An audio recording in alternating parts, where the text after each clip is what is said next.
तेरे दर्द से दिल आबाद रहा, कुछ भूल गए कुछ याद रहा।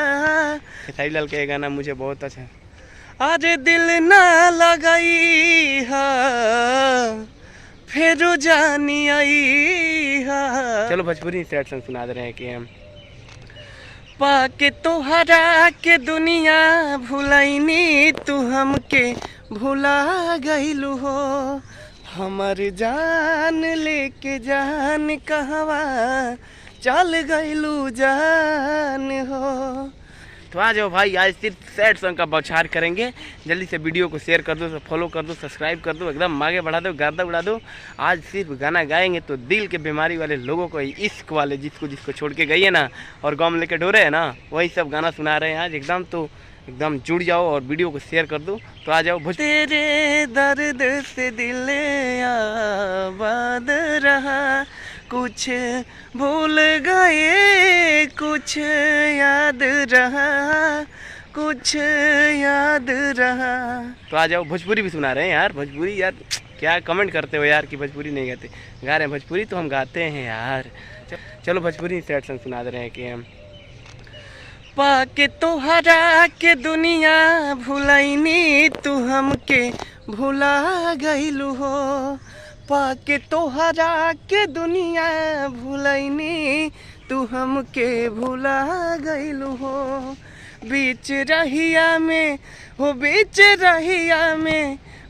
रहिया में छोड़ के तू हमरा के कहवा परा गइलू हो। पाके तोहरा के दुनिया भुलाइनी, तू हमके भुला गइलू हो।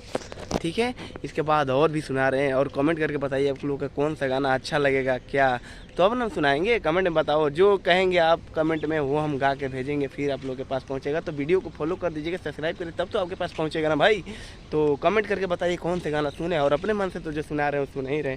तो आइए अब एक सुना दे रहे हैं, पवन सिंह जी का गाना तो गाते हैं, उन्हीं का एक सुना रहे हैं गाना। ये गाना उनका बहुत अच्छा लगता है। हमर जान लेके जान कहवा चल गइलू जान हो। माटी में मिला दिहलू सारा अरमान हो। हमर जान लेके जान कहवा चल गइलू जान हो। बीच में हमके दगा दिहलू तू, दिल के दर्द बढ़ा के। हमर जान लेके जान कहवा चल गइलू जान हो।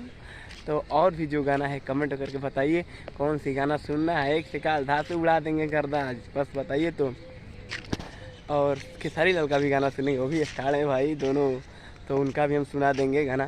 खैर दोनों कुछ होता है दोनों लोगों में विवाद यार, उन लोगों का थोड़ा सोच अलग है यार।